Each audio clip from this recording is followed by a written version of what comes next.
Hello, everyone, and welcome. I went too early then. That's technicalities for you. So, if everybody heard two welcomes, you're most welcome.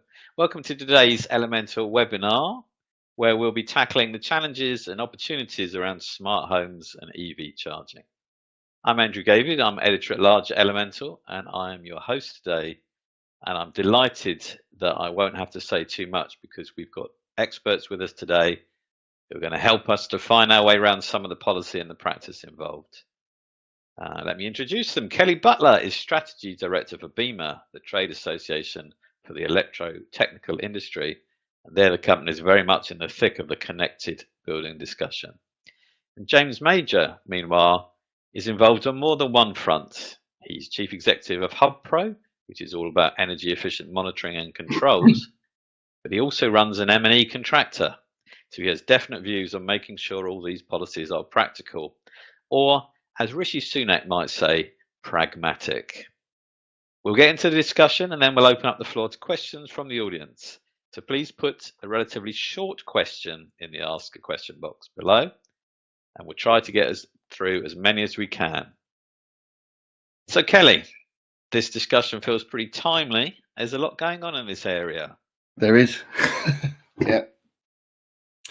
Give me more than one sentence, Kelly. I mean, look, firstly, let me explain who I am. So I'm Kelly Butler. I'm Strategy Director at BEMA. I've actually just rejoined the organisation. I took 5 years out back in industry and came back. I was previously Deputy CEO of BEMA, and we've been involved in connecting homes for the thick end of 15 years, actually, back when it wasn't really a thing. It's funny how it's evolved, and I'll talk about that in just a bit. But I've been immersed in this area for an energy for 25 years now. Thanks, Kelly. Now we come to James. So connectedness, given the fact you wear several hats, probably more than two these days, it must be increasingly on your agenda. Yeah, absolutely. Morning, Andrew. Thanks for the introduction. Yeah, connectedness. It's an interesting one, isn't it? I think that there's two areas with connectedness. There's people, so there's customers, supply chain, and there's the technology as well. So hopefully two things we'll be able to dive into today and talk a little bit more about. Brilliant. So let's get into the debate. Kelly, can you set the scene for us? I know you have a couple of slides. I do. If we could pop the slides up, that would be great. Pop the slides up. And as I've put in my script, I might need to stop you to spell out any acronyms. I will. I won't give you death by acronyms, that's for sure. So if we pass over to the next slide and then get straight into the diagram, I think that would be, if we go to the next one, yeah, that would be useful. I don't know how many people could see that, but let me take you on a bit of a journey. I mean, we're a trade body that represents all things electrotechnical. As a little bit of background, I joined BEMA at a time when electric heating was about to be banned. And my job was, well, it wasn't the only job I had, but it was to stop it. And we had a vision at that point that the future was electric. And there was a headline in the H&V News a few months before I joined BEMA that said, electric is dead, long live King Gas. And 3 or 4 years later, the headline had switched around.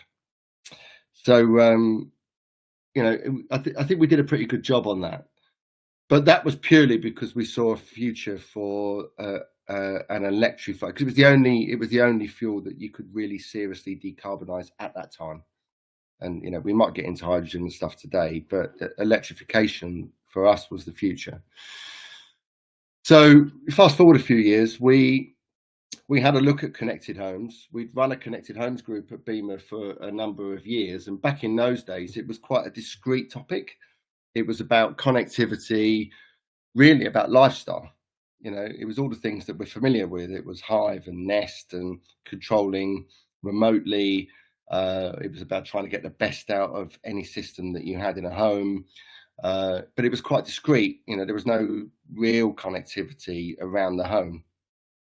In 2017, we published a paper which I think perfectly framed what it might look for the future.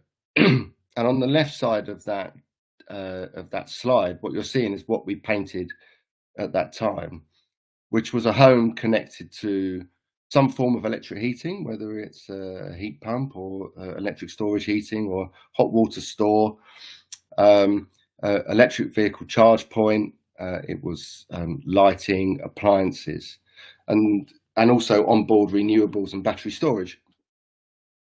But we understood at that time that the market was changing. Back in the day, it was very clear that you had generation, transmission, distribution, energy retail, customer. That world is changing, and we were trying to explore what that macro system might look like to give you a truly connected home. A truly connected home is having an interrelationship between all of the services in the home: onboard renewables, battery storage, electric vehicle charging. And it's important to make that distinction. It's electric vehicle charging, not the electric vehicle, because the charger is the thing that decides when it's going to charge or not. And all of the heat services and white goods as well. And we were trying to get to grips with the fact that the market was changing, and it wasn't just energy flow downstream. It was a two-way proposition now. That we were talking about taking signals from the network, from some intermediary that wouldn't necessarily be an energy retailer. It relied on data. It relied on information flows in two ways, and being able to manage your energy so you could charge your car, run your home in a way that was most cost beneficial for you and wouldn't detract from your lifestyle. So that was 6 years ago. It was very loose. Connectivity in those days wasn't a huge topic. Fast forward a few years, while I was off selling air conditioning products, things changed, and the penny dropped, and we started to get into, well, hang on, how do we actually make this happen in a secure and safe way? So on the right-hand side, what you see is where we are today, which is a functional system. So on the right-hand side, what you have is energy smart appliances, charging, onboard renewables, heating, all the rest of it that I've talked about. And how do you manage the operation of those within a home? Well, you do that in two ways. You do that through a consumer energy management system, which wasn't really a big thing in those days. That would determine the sort of routine profile of how an energy appliance would work in a home. And then a home energy management system that sat above that would aggregate a number of consumer energy management run appliances in a home. And those would all have an interface to a service provider that would provide you with offers to turn off your heat pump, charge your electric car. You know, I'm hoping that the people on the webinar understand that this is about signaling an action, and that things will happen in the home based on a routine mode of, you know, this is when I want to operate, or an extreme event where the network is overloaded and we need to turn things off. So those interfaces are about the relationship between appliances through a management system through to a service provider, if you like, that would manage all of that for you and give you money. That's the most important thing, for giving them access to your home. There are a number of areas of contention around this. A lot of it is about data privacy, a lot of it is about cyber security. But for me, the most important thing here, we're building an environment for connectivity, which is all about licensing and regulatory environment and consumer protection, which is absolutely brilliant. But what about the customer? Because customers are historically known for having quite low engagement with energy. Switching is something that happens, but I wouldn't say it's where it should be. And people don't necessarily buy, you know, they don't see electric, any kind of heating product as sexy. right? It gives me a service. My boiler breaks down. I want a new one. EVs are slightly different, and that's important as well. On the back of the announcements last week, the tipping point for electric vehicles has happened. So that market is going.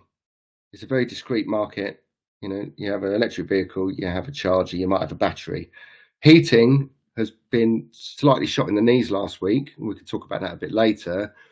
But it's a very different ball game for customers. So for me, the issue is, as James said, there's a customer at the end of this. What's the proposition for the customer? Why bother? Why care? Will it improve the cost of my home, the price of my home? Will it improve my lifestyle? Will it give me a financial benefit? There are a number of issues around this that I hope we'll get into a little bit today. But also, is this actually a controls issue? Most of these services can be run from quite discrete controls. It's actually the consumer energy management and the home energy management that matters. Where controls becomes quite an issue, and this is where heat pumps is an interesting point, is heat pumps operate on the margins of performance. They're low temperature, they're generally on all the time. The shutdown proposition for them is quite minimal. Then you need some control to enable the heat pump to say, well, from a load compensation point of view, I need this target temperature by this time. I can allow that to happen because I know that I will still give the customer the service that they expect in 2 or 3 hours' time. I think the one other thing I would say before I sort of pass back to Andrew and to James is, in all of this, the key thing here is that there are no unintended consequences for customers.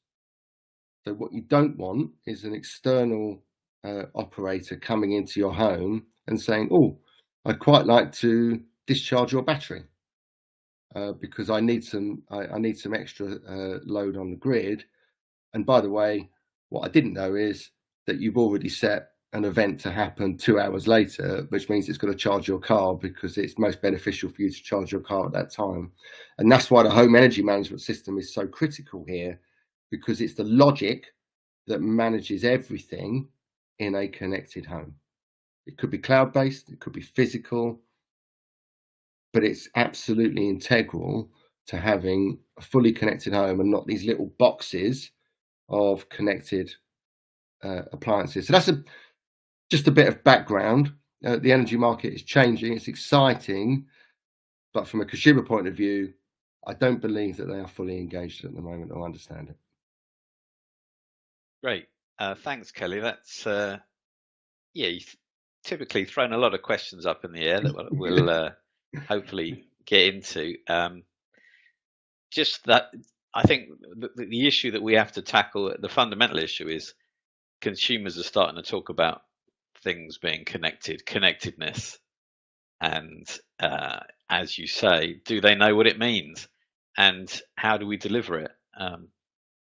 So that pass the ball on to James. How do we deliver it? What's it look like from your perspective? Are you getting inquiries for integration? We use words like integration and connectedness. I throw them out all the time, but is it useful? Yeah, I mean, such a great question. And I think following on from what Kelly said at the beginning of his slides around where the market was in 2017 and how that's changed, I have a little bit of knowledge around what that marketplace of connected homes looked like back then, and it was completely different. It was focused on the high end, super prime end of the market, very niche products, and to watch that change over the last several years is absolutely fascinating. Yes, there's such a, I think there is starting to be more of an increased demand for connectedness in the home. But as Kelly said, there is a challenge around, or an opportunity with how we engage with customers around that. And it has to be to the customer benefit. It's easy to look at the advantages of making the home more connected through EV and heat pumps. But going back to Kelly's point, it really comes down to how we can best use that technology to pay back customers by using demand side response and how how that benefits the customer in the journey to building their home. For us, I think that there's a big opportunity with the new build properties first, in terms of getting contractors on board and looking at the market a little bit more holistically in terms of the relationships between the contractors or the housing developers, house builders, and the utilities operators. So the people that lay the assets in the ground, and what that looks like. Because the more we head towards an electrified world, country, we all know that there are challenges around the grid and demand and peak demand periods of time. And I think that we need to start looking at that at a more local level. And as Kelly said, we can look at that in terms of houses and battery systems, EV charging, demand side response, and how we do that. But we can also start to look at it from a slightly more holistic point of view in terms of that distribution network, the electricity distribution network, and how we can manage services across a slightly bigger area rather than just a single home. About things like community batteries that operate on a slightly wider basis rather than just looking at home battery systems. It's, on the face of it, it's a world full of potential, isn't it? The whole area of demand side response should enable energy companies and the customer, whoever they are, to work together and manage demand and potentially make some money. Still, I don't know whether that's still the thing. Yeah. Go on. Sorry, finish your point, because I'm looking at how do we exploit that potential is all I was going to say. Yeah, James, if you don't mind, I'll just have a couple of minutes on this, because it's quite a big thing, really. If you work on the basis that one of the primary policy reasons for doing this, and customers don't care till their lights go out, is that there's about 30 gigawatt of gap in generation, transmission, distribution capacity to actually meet an electrified future. So you need some level of connectivity and flexibility to be able to manage the peaks and troughs, and that will vary regionally. And actually, the customer doesn't really need to know about any of that, because they should be blind to that, because it's too much for them to get it. That's patronising, but it is, right. It's a low interest topic, so that's not going to switch them on. My view is that customers will enter this from very different points of view. So I noticed that one of our attendants today has talked about Octopus Energy paying money last winter. Well, that was a kind of a test event to see if it worked, and we paid money. What did it prove? Well, you can do it. That's all it proved. It didn't really engage too much. It wasn't sustainable. It was a kind of a means to an end. And there will be customers who will enter this market really in a kind of passive way. Like, I'll take whatever I can get. That's fine. It will be deemed, if you like. So they won't really want to get involved. They're not going to set things up or run spreadsheets or get really interested in it. They'll just say, well, look, whatever happens, happens. Then there will be those, and by the way, there will be some customers who will come in with one smart appliance. Might be an electric vehicle, probably will be an electric vehicle. And that's quite a discrete thing. So they'll only worry about that. They're not worried about all the connectivity elsewhere in the home. That's all they really care about. Then you'll have the tech stack grows. So as people buy into it, oh, right, okay, I understand how this works. Well, in that case, I'll go for electric heating. I'll go for the smart appliances. I'll go into these other areas. But the entry points for customers will be very, very different. And we know this from evidence. There's people now buying battery storage to game the economy tariff system, if you can actually get your head around it, or access one. So there are people out there who are wanting to play those games, but I think a lot of people are going to be fairly passive to it. So you've got to make the benefits flow through. And that's the thing that worries me the most, is who gets the benefit. The financial benefit should pass through to the customer as a primary source. And I'm worried that a lot of it will be hived off further upstream, and the customer won't see the benefit, in which case, well, why am I playing in the game? I think Kelly, just to add to that, I think that's a really interesting point that you make, and I think you mentioned Octopus, looking at what Octopus are doing with their heat pumps now, especially with the raise in the boiler upgrade scheme. I think you can get Octopus to fit a heat pump from nothing if you have the right, radiators in your home, the right hot water cylinder. I think that they really are setting the bar, aren't they? And there's going to be less, I would think, hopefully less opportunity for that money to flow further upstream, and more opportunity for that money to flow towards the consumer when we start to see more behavior from big utilities companies like Octopus releasing these schemes. Yeah, I think it depends. I mean, the elephant in the room is, what's the value? How much is it actually worth? And what can support a business model as an aggregator or as a DSR service provider versus what can the customer get? And I still think that's a little bit, how long's a piece of string? But certainly, I noticed on one of the comments that it should be offered as a discrete service. I agree. I think it should be there in the background, but I think you should be able to engage with it more if you want to. As people get to understand it a little bit more. This is a completely new game, right? This is different. And this is part of our challenge, isn't it? It's part of the challenge, as Elemental, we're talking to audience of people who want to specify, and across the board, so it's from the new build housing, and it's local authorities, and they're working out how to integrate. And that for all that to happen, we need the experts, the expertise, and again, that's the challenge, because I think it probably points up that we need to have somebody managing that integration side. And who is that? So I get a bit of a question for you, James. Who is, as a M&E installation company, is that something that are you there putting in the management systems as well as the I guess what we can call the fundamental hardware? Yeah, again, that's a good question, and to go back to the discussion that we've had so far, I think that the energy management side of things is a new market. So I can't say that we've had a huge amount of work around putting these systems in, but the knowledge that I do have around this is through the business that we're building at the moment, which focuses on new build homes and creating energy efficient homes. And we kind of say that we look at the 4 C's when we're doing that. So cost, carbon, so the operational carbon and the embodied carbon, compliance, so making sure that homes are compliant with building regulations, especially as they're more frequently changing, and then occupant comfort as well. And I think that going in at that first point for new build houses and having more of a holistic view on how those 4 things can work when designing a house is absolutely key. And that's when you can start tying these designs into energy management systems. You've got more data available at the early stages.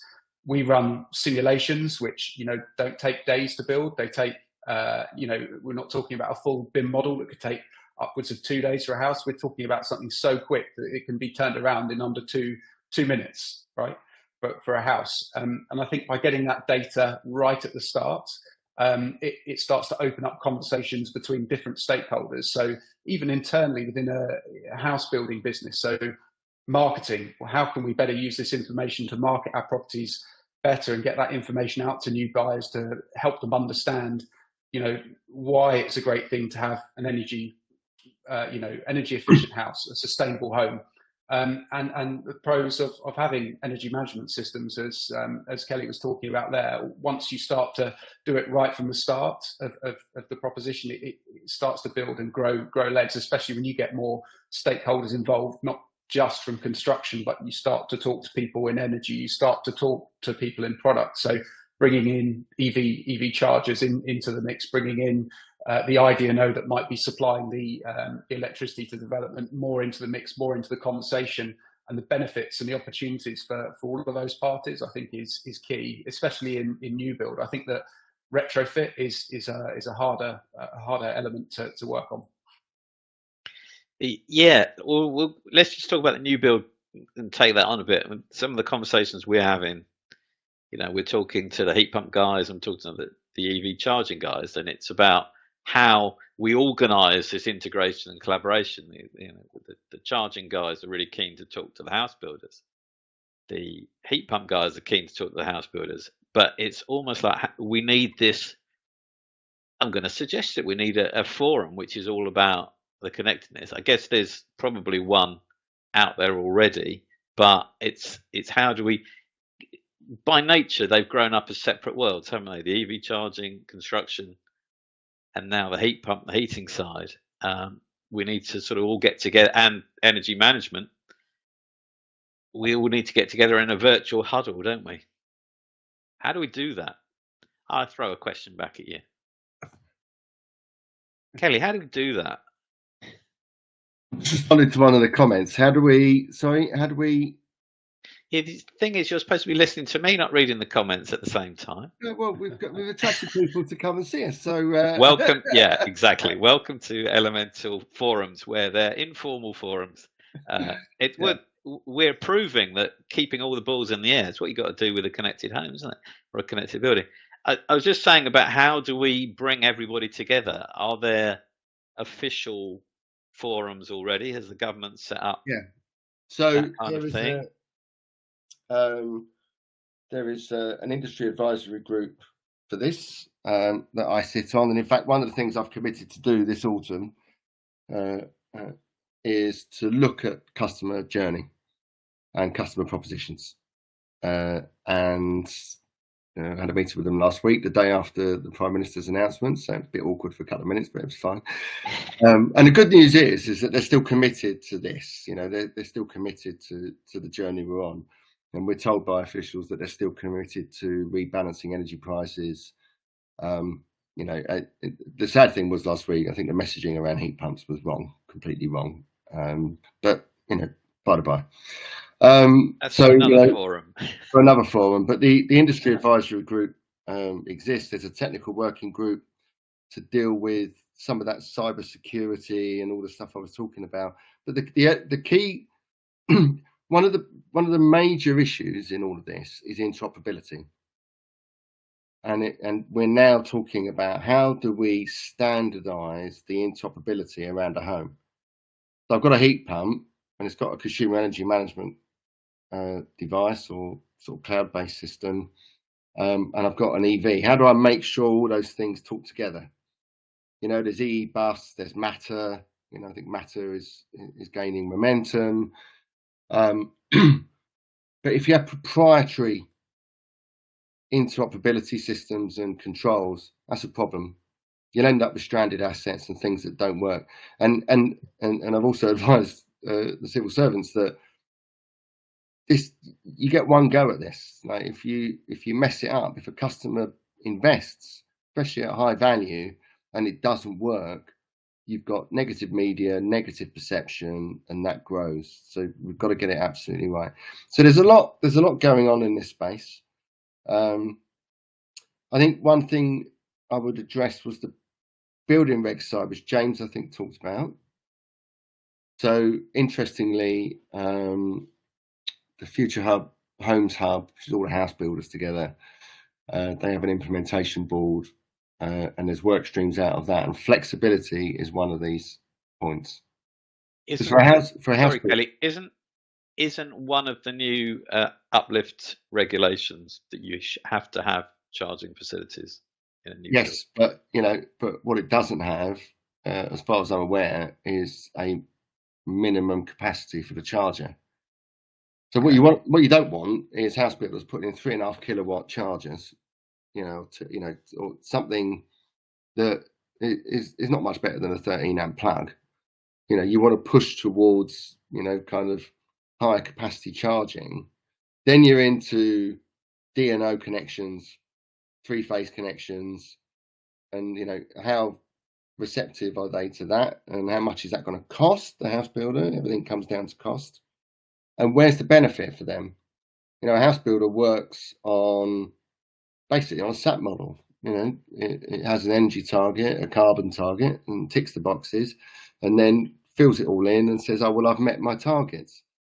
And regulation has to be very carefully designed to make sure there's something in it for the house builder, but also something in it for the customer. And again, communicating to the customer what a net zero home is not a small challenge. But shouldn't it be good news for the house builders? You're offering to package up your systems, your appliances, so that actually the customer reduces energy and the building reduces energy. So it should be a bonus. Energy is, as I said before, quite low down towards what are the schools like in the area, and have I got a station and a bus service? So, I think, they're competing with everything else. So it needs to be saleable. It needs to be digestible, like easily understandable. People need to be able to engage with it quickly. If I just take a minute aside, some of the best renewable heat demonstration projects over the years have generally been run by housing associations who do a very, very concise and long-term hand-holding process with their tenants and with everyone involved, so that by the time they get there, there's no surprises. So they warm them up to it. Dumfries and Galloway are fantastic at this.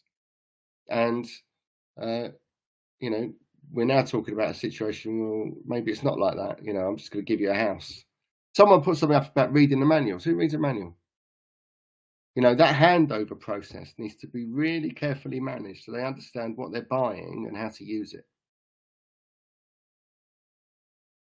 So how do you see it from Yes, I was going to ask you the same question. We can learn from the technology industry with handover, isn't there? Because, technology is inherently can be completely really complex consumer technology, and you don't need to read a manual. There's so much more content on other platforms. So whether it's YouTube or TikTok or any of these other social platforms that are out there, I think leveraging those platforms for marketing purposes, for handovers, has got huge benefits, because, as you said, no one reads a manual, but it takes, a few seconds to skip to a part of a YouTube video that shows you something that's interesting. That's how people get information to complete tasks now.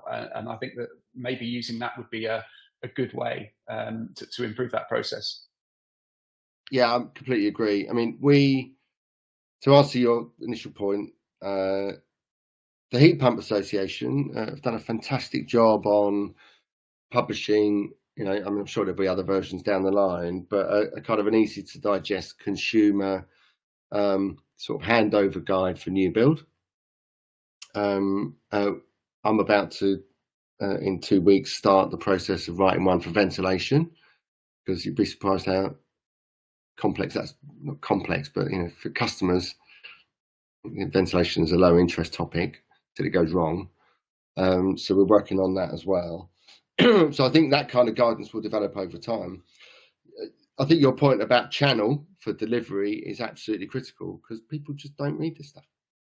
So any handover almost needs to be kind of virtual demonstration on, digitally presented in a simple kind of demo format. Otherwise, they won't get it.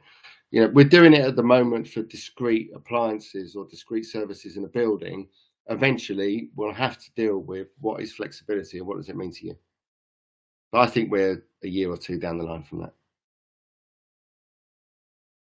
We've moved seamlessly into the connecting and collaborating section, which is good. I was going to mention that there are some manufacturers in the appliance who cross over between what we used to call the appliance space and the heating space now. So I don't know. I'll name check a couple, and you can, and I'll then add other manufacturers available. But we've been to see the Samsung Smart Home demonstrator. Very interesting for all you specifiers out there, because they have their version of a connected house with everything going on, showing that it's possible. And I think one of the challenges is for everybody to be doing this kind of integration. And of course, not every manufacturer has the luxury of making their own appliances, so they, the research is easier. But there are several companies, I believe Hire are going to be bringing out a similar sort of energy management system that ties it all up. So the manufacturers are starting to do this. But I take your point about, it's got to be open source, or whatever the version of open source is, because some of the big, I don't know, what do we call them? What's the Google Alexa kind of thing? Yeah. I don't want to mention it because everything will set off in my house if I say that word. But is that truly open source? I don't know. But it's you've got to be linking in with the sort of the big guys, haven't you, to make it work? So it's a big old conversation for every level of the supply chain, isn't it, James? Yeah, that is happening. I said James, and then Kelly answered. It's all right. Yeah. You got to take it in turn. Kelly, so it's fine. Go for it, please. No. So that is happening at an international level. Yeah. There are a number of committees that are set up to deal with exactly this issue. Whether it's through IEC or Senelec, this is front and center of what people are working on, and that's the point of standardization. That's why it exists. We 100% believe in it. Standardize things. Global market. That's the other thing as well. The manufacturers that we're talking about operate in a global market, and they want a global platform. They don't want to be like, in the UK. In the UK, we're running at different speeds between Wales, Scotland, and England. And Northern Ireland. We're all running at different speeds on this front. You can't do that. Everything has to be going in the same direction. And probably there's already an important divergence, isn't there? Because Scotland are going at a slightly faster rate at the net zero target. Yeah. Sorry, James. Yeah, no, not at all. I guess, look, standards, kind of communication standards, as you were saying, is absolutely key to this, isn't it? And the one that I've picked up on more recently, Kelly, that you spoke about is Matter. So I think that was is that amalgamation of Zigbee and several other standards that are pulled together. I think it's critical, isn't it? With heat pumps and EV chargers, it has to work. If your TV doesn't turn on, and you're using a control system, then it's not the end of the world. You can get around that. But if people don't have hot water, if people don't have heat in their houses, if their car's not charged, this is a serious thing. It's going to have negative consequences, Kelly said, across national media, and we can't, as an industry, can't afford to let that happen. I think we need to be optimistic about the future and what it holds, but I think we need to tread carefully as we go to make sure we don't make any huge mistakes that backfire. There's one opportunity to do this, and now's the time to get that right. Yep. So if we are, for the audience who are thinking, well, how do we move this forward? How do I, if I'm let's take an example, a local authority housing provider, they're probably not necessarily going to be first in the line for the sort of what you call the premium sort of side of things, but they're very much in line for the energy efficient connectedness, aren't they? And it's almost like it's two tracks, isn't there, James? It's sort of like, you've got your what we originally called the connected home, where everything is I use an old person's phrase, very whizzy and instant. But then also, if you connect everything up, and heat pumps does give us that opportunity, and so does the demand response side of EV charging, we can really make a difference to energy efficiency of buildings. Yeah, absolutely we can. And energy efficiency, especially the new build, has to start with the fabric. It makes complete sense to start with the fabric, and that works differently depending on where the house is being built, the area, the location, the budgets, the availability of materials. But certainly once you've got past fabric, looking at the technologies that can be easily and simply deployed. So we know that heat pumps that are designed correctly, commissioned correctly, they do function, they work, and then having that monitoring into place to make sure that we're hitting the coefficients of performance, so we're getting the right seasonal coefficient of performance throughout the year, so we're getting good performing heat pumps. It's just a case of doing the basics right first, and as soon as the basics are right, which plenty of companies are starting to do that now, getting those basics things right. It's getting solar PV on the roof of the houses, getting the EV charge points. I know we spoke, there's several challenges around whether you go for a traditional approach, an approach of it being connected to the home, or whether you get the IDNO or the DNO involved for quicker, faster charging. Then that removes the connectedness from the home and places it on the distribution network instead. I think that there is good technology out there to link PV, water tanks, heat pumps together that does work. To mention a few names, there's My Energy out there that does a pretty good job. They've done some demand side response trials last winter as well. A similar thing to Octopus. Proved that it does work, and as part of this conversation we've had already, it really demonstrated that when you take away the manual process away from the consumers, but still give them the flexibility to choose to say, I need my car charged up by this period in time, there was a good response on it. And I think that reading the reviews that people like My Energy have got, I think that overall they got very, very high satisfaction. Again, that is just a proof of concept, but it's a step in the right direction. It's not a journey we're going to conquer overnight, but I think this last winter with the really high fuel prices demonstrated that there are consumers out there who are interested, and I think that it's just a case of building up and iterating on what we've already got rather than expecting a silver bullet to happen in the next 18 months. That won't be the case. It will be a gradual build up, and there will always be the early adopters that step in first, the people who are interested in more energy efficient houses. But you just need to look at the mass market.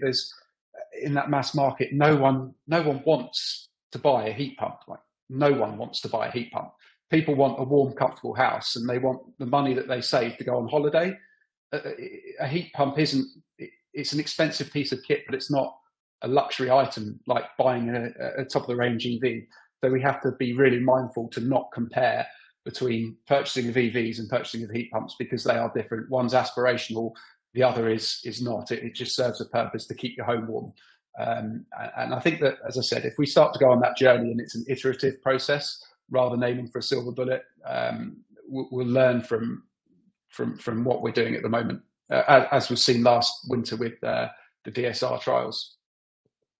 What about the skills required for actually putting these systems together and putting them in? Obviously, you're slightly biased, James, but do you feel that at the moment there's a sort of a bit of a lack of the integrated skills? Because we've discussed before about how it's now crossing over more into the electrical side than the water side, but you need both, I guess, and increasingly you're going to need to know a bit about the energy management as well, I guess. Absolutely. And I think that with heat pump install, let's not say heat pump installs, with heating installations, it's a plumber's job. It's their area. It's understanding where that line in the sand sits for the electrical contractor to do their bit on the project, and then buying into the idea of what they're doing. There's still plenty of contractors in the space that don't understand basic heating controls. And it's so important as an industry that we address that first, rather than running towards, the bigger opportunity and challenge we see with connected homes is making sure that what we're teaching at college level, at HNC level, is the fundamentals, that people truly understand that. Because once there's that understanding, it opens up the doors to, bigger, more exciting things. And I think that we can talk about bringing people into the industry. I think for us, there's a huge opportunity now, because houses have now got so much more interesting. When I started my career as an electrician, a house was just twin sockets, light switches, and that was about it. Connected homes are so much bigger now. They're so much more interesting. I think we have a huge opportunity to bring a new, younger generation in, and we need to make sure the courses and the training that we are offering them are appropriate to that. But I think that there's also an importance to make sure that we're getting manufacturers on board with that as well, because by bringing the manufacturers in, you're capturing the attention maybe of those guys training. So they're doing the fundamentals, but they're also seeing the bigger picture. So the connected home, the fun part of, building, an interesting, sustainable, energy efficient home. Yeah, Kelly, what do you think from the Beamer side of things? Is knowledge and education? I guess the fact you're putting a new guidance document out suggests that we need more education. Yeah, it always comes down to that. I mean, I think in terms of the integral logic and capability of an energy smart appliance, whether it's a charger or a heat pump, it will probably be built into the appliance anyway. So the knowledge is really about how to make sure it connects up and works with everything else. I think there's a question mark about who takes responsibility for that. There was a comment earlier on about this kind of, there's almost like an aggregator of like, well, this is your connected space. And it's back to what I said earlier on, some will have a light dip into this. They might only have one energy smart appliance and it will just talk to something and that will be it. So it will vary. My concern on skills is less about this connectivity thing and more about getting the supply chain engaged with things like heat pumps, or other alternative technologies. Because, we talk a lot about heat pumps, but there's other, you've got smart, thermal batteries and things like that. So it's not just heat pumps. How do you encourage installers in a very conservative market? Go back, I told you earlier on, 25 years. I ran a condensing boiler grant at the Energy Saving Trust for years, and the condensing boiler market peaked at 12%. And it was only when it was regulated, and that's why I was disappointed last week with Sunak's comments, that it actually tipped over the edge. Because if you don't give anyone a reason to go and get trained and do it, they ain't going to do it. It's just not going to happen. I think EVs is a different kettle of fish. I think there's a lot more understanding, a lot more service offering out there than there is in the heat space. We think that's the major barrier at the moment for electrification of heat. There's a strong case for it. We can make a consumer case that when the clean heat market mechanism comes in and all the exemptions, you'll see a narrowing on costs between heat pumps and boilers. But if you don't take the installer with you, it ain't going to happen. Let's try and, as we head towards the end of the session, let's try and build up some optimism then, shall we? And talk about how we can, what are the takeaways, what are the next steps? If somebody's listening to this and they're involved in one element or more than one element of connected buildings, when we haven't even touched on the retrofit side, we'll probably just start with the new buildings. We've barely gone beyond homes. I mean, one of the issues is the connected building can equally be a connected office space. And then again, that takes it sort of points up the way that we have Chinese walls between different sectors, don't we? And we talk about domestic and commercial, and everything's, integration is coming from all angles, if that's a possibility. So what should we be saying to people who are interested in getting more involved in delivering or specifying indeed connected buildings? It's about getting together more. What should we say? Either of you can go first. I'll let James go first. It's a big question, isn't it? What should we be saying? I think, look, with all of these things, same approach across both my businesses. It's people first, then process, then technology. You've got to get the people on board. It doesn't matter whether they're consumers, whether they're supply chain, people in your business, or people that are just generally interested. Getting the people element right is absolutely key to this. And technology will flow from there, really. And how we do that really depends. If we can start to engage with distribution network operators and start to have that conversation with them and build it so that we can start to get house builders having slightly different conversations around actually improving the energy and performance of homes can help to reduce your maximum demand if different models are put forward in terms of how DSR is is used, then I think that that's a really positive thing to start talking about. Would be one thing. I think from me, the takeaway really is to a more holistic view, get more stakeholders in the room talking together and finding the opportunities and how those dots can be joined. That's the biggest challenge is coming out with win-win opportunities or win-win outcomes for people. Thanks, Kelly. What's your view? So my view is that, and I've made this point to government officials, is that you could be building the best car that no one wants to drive.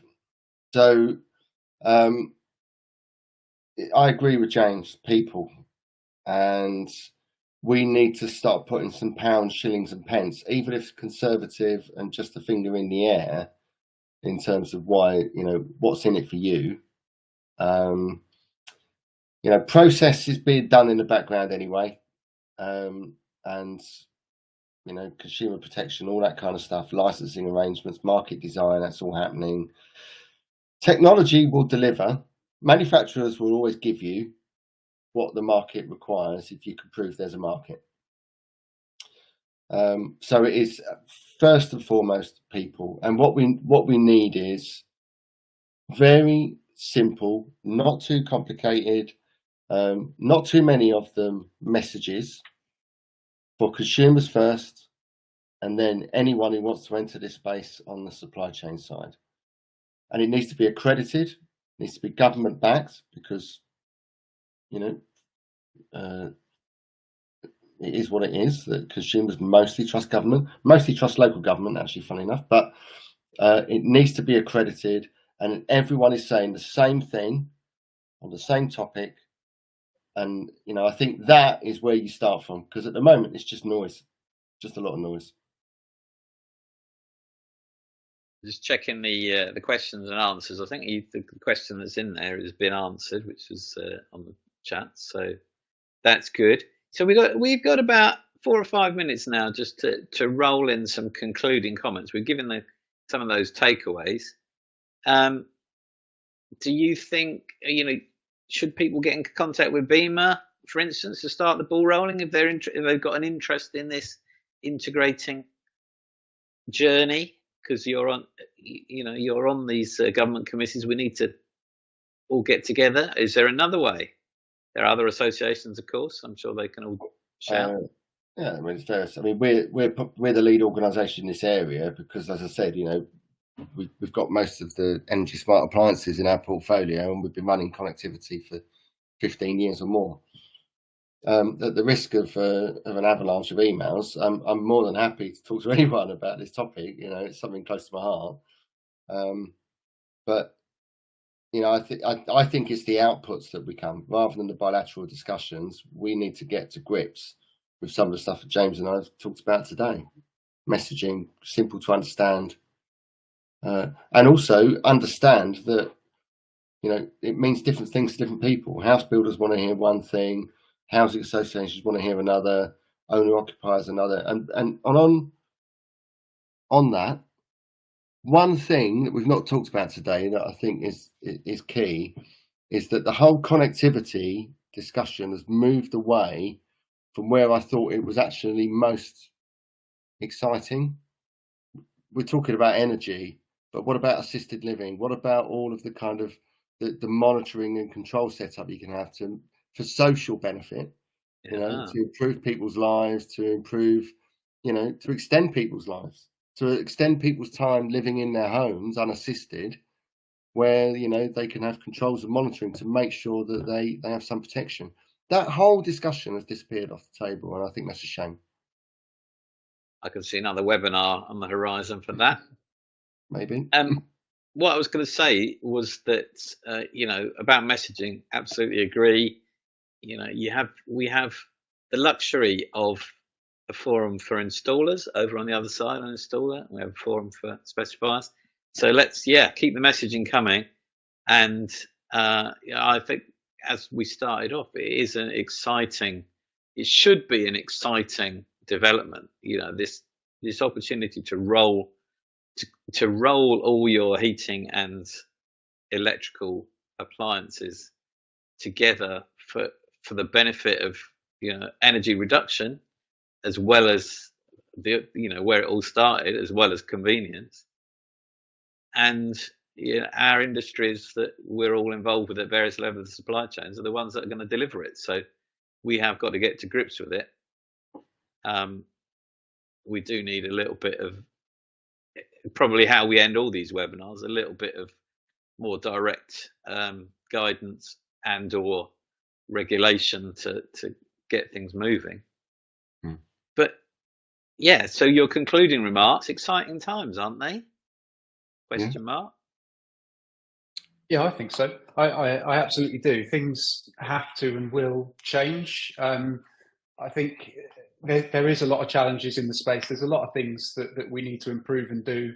I guess my closing remark on it would be, it's the same. Anyone out there that's cynical, you'll probably be right. But all the time there's optimists. Well, they're the people that are going to change the world. It will happen. It might not happen at the speed we want, but I think that with the right people, and there are some fantastic people in this industry, change will and can happen. Kelly? Yeah, it's certainly exciting and has great potential. I just think that we need to be careful to make sure that we don't alienate people, and that those who want to take a light touch to it can understand it and get involved, and those who really, really want to get into the nitty-gritty of a whole connected home can do that. It shouldn't be elitist, shouldn't be aspirational. James, you're absolutely right. Electric vehicles, aspirational. Heating definitely isn't. But this whole concept should be for everybody to participate in and too easy to understand. For me, that's the key to success. A fine way to conclude. So thank you. Once again, we are in a position where we go, well, where did that hour go? Because there's a lot to get into. Thank you to you both for your willingness to tackle the subject and to be honest about the pros and cons. That's why you're the experts. You'll be able to show the slides around. We're happy to share those, Sure. Kelly. Yeah, great. So thank you very much to you two. Thank you to the audience for getting involved in the chat. That's always good. And of course, the webinar will be available to view on demand, as they say in the appliance section. Shortly, that'll be up on the Elemental website. And if you're not already, please do follow Elemental on LinkedIn and sign up to our newsletters for all the latest updates and for the messaging as it goes on connected buildings. He promises. Now you've said it. And if you're interested in EV charging and the supply chain, and you want another one, another webinar that like electric buses, there'll be another one tomorrow at 10 a.m. and this one's called Delivering EV Infrastructure, What Customers Really Want. So that promises to be a lively event. So thank you very much. See some of you tomorrow, and thank you all for watching, and have a good day. Goodbye. Thanks, Andrew. Thanks, everyone. Thank you. Thanks, Andrew. All right.